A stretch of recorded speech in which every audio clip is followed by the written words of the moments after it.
In today's video, as the title suggests, I will talk about the newest change into our EPF, which is the introduction of flexible account as known as account 3, how it works, my thoughts, and what I will do.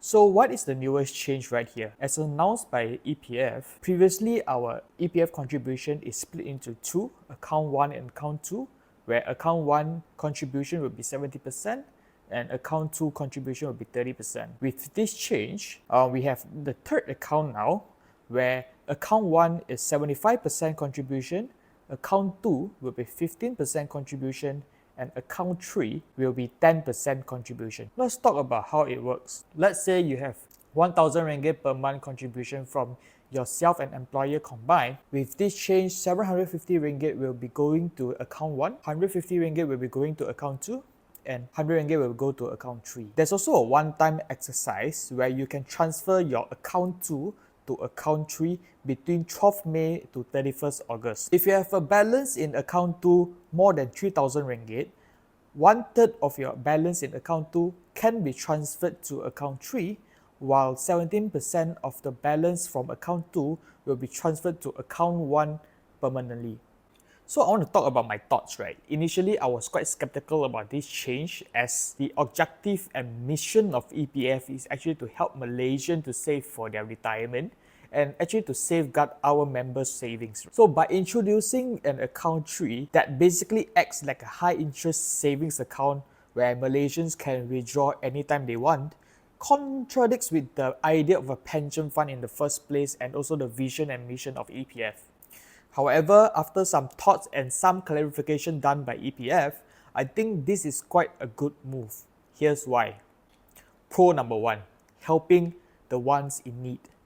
So ever since COVID, there has been so many asks from the public for withdrawal for EPF, right? There may be cases where people that may have good savings in EPF, but they recently just lost their job, right? And they really need the money to survive.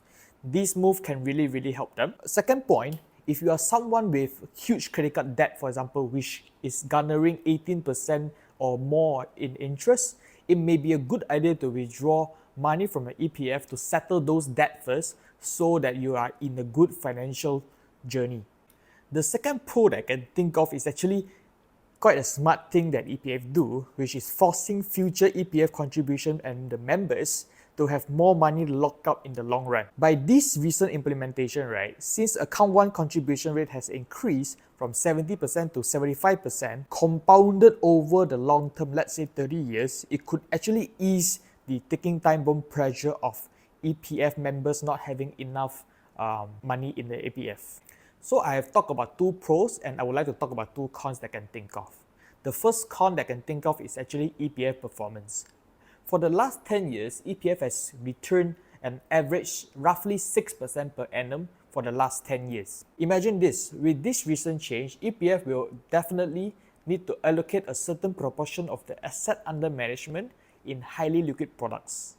As you guys know, highly liquid products generally do not provide high returns. The reason why EPF will have to allocate a certain proportion in the highly liquid product because they will need to cater to all these withdrawals, right? And EPF actually mentioned that users, members like us can withdraw anytime and no limits to how many times that we can withdraw.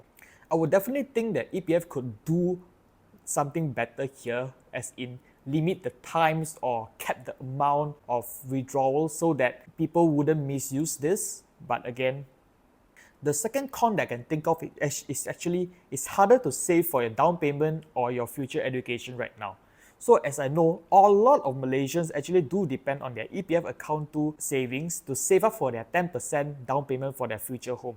Since account 2 is reduced from 30% to 15% contribution now, it's actually harder for people to save up for their down payment or even housing loan monthly installment, or even your master degrees, for example.